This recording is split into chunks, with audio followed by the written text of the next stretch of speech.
হয়েছিল কি হয়েছিল? গন্ডগোল হচ্ছে। কারা কারা করেছে? টিএমসিরা। কেন কেন কেন? আমরা যাচ্ছি, লেবার ছিল আমাদের। আপনাদের কি মেরেছে? আপনাদের কি মেরেছে? না, গায়ে হাত তুলতে যাচ্ছিল, মারে না, ওরা গায়ে হাত তুলতে যাচ্ছিল মেয়েদের। পুলিশ কি করছিল? পুলিশ কি করছিল? পুলিশ সামনে দাঁড়িয়ে আছে।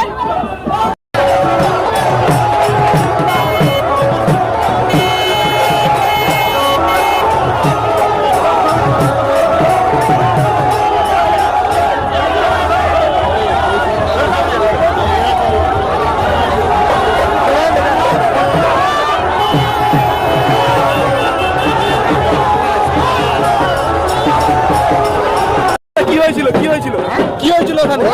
গন্ডগোল হচ্ছে এটা কারা কারা কারা? ওই টিএমসি কেন কেন কেন আমাদের বন্ধ করার জন্য ওরা গন্ডগোল কেন কেন কেন?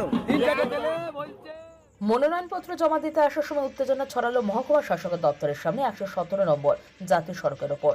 সোমবার বিজেপি ও তৃণমূলের প্রার্থীরা কাকদ্বীপ মহকুমা শাসকের দপ্তরে মনোনয়নপত্র জমা দিতে এসেছিলেন।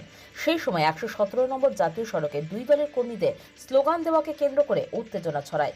সাময়িক হাতাহাতি পর্যন্ত হয়, তবে পুলিশের হস্তক্ষেপে পরিস্থিতি স্বাভাবিক হয়ে যায়। দুই পক্ষের সমর্থকেরা সামনাসামনি হয়ে যাওয়ায় চরম উত্তেজনা পরিস্থিতি তৈরি হয়। তবে ঘটনাস্থলে প্রচুর সংখ্যক পুলিশ মোতায়েন ছিল, দ্রুত পরিস্থিতি নিয়ন্ত্রণে আনে। সারিবদ্ধভাবে আসছিলাম, ওরা ও পাশে দাঁড়িয়েছিল, অপোজিট ওরা বলতে কারা? বিজেপি প্রার্থীরা। আমরা কাউকে চিনি না, সব বাইরে থেকে নিয়ে এসে খাড়া করেন। আমরা যখন ফিরছিলাম আমাদের ছেলেরা ছড়িয়ে ছিটিয়ে আসছিল।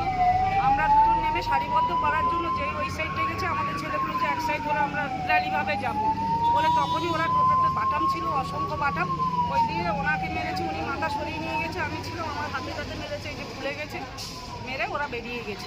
এরা কি সাগর বিধানসভা বা কাকদ্বীপ বিধানসভার মানুষ? না, আমাদের এখানে কেউ না, আমরা কাউকেই চিনি না। আমরা দেখেছি বলেও মনে করছি না, সব বাইরে থেকে নিয়ে এসেছি। আপনাদের উপরে যে প্রহার করেছে মহিলা না পুরুষ? পুরুষ পুরুষ ওরা পুরুষ ছিল, প্রহার করে। সকলেই পুরুষ ছিল, কোনো মেয়ে ছেলে ছিল না। ৫-৬টা ছেলে ছিল টোটোতে, ওরাই মেরেছে। কি নাম আপনার? আমাদের ছিল তিনটে বিধানসভা, সাগর পাশে সাগর বাদে কাকদ্বীপ মা কালী মাতার যদি আমরা আসি, আস্তে আস্তে কিছু তৃণমূলের জানেন ধানবাদের গুন্ডা আছে, তার তোলাবাজ আছে।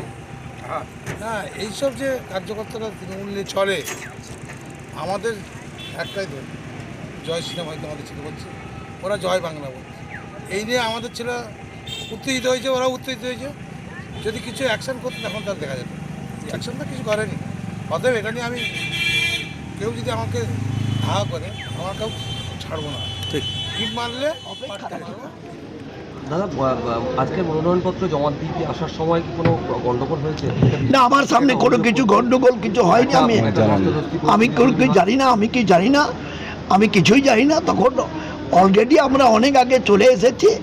আর বিজেপির যারা সমর্থক এবং তাদের যারা এসেছিলেন, তারা তো পরপর নিজেদের মতো করে চলে গেছেন।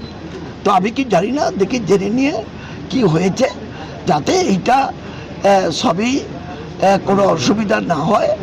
আমি নিজে এটাকে তদারকি করে যাতে কোনো কিছু সমস্যা তৈরি না হয়, আমার তরফ থেকে যেটুকু করা দরকার আমি সেটুকু করব।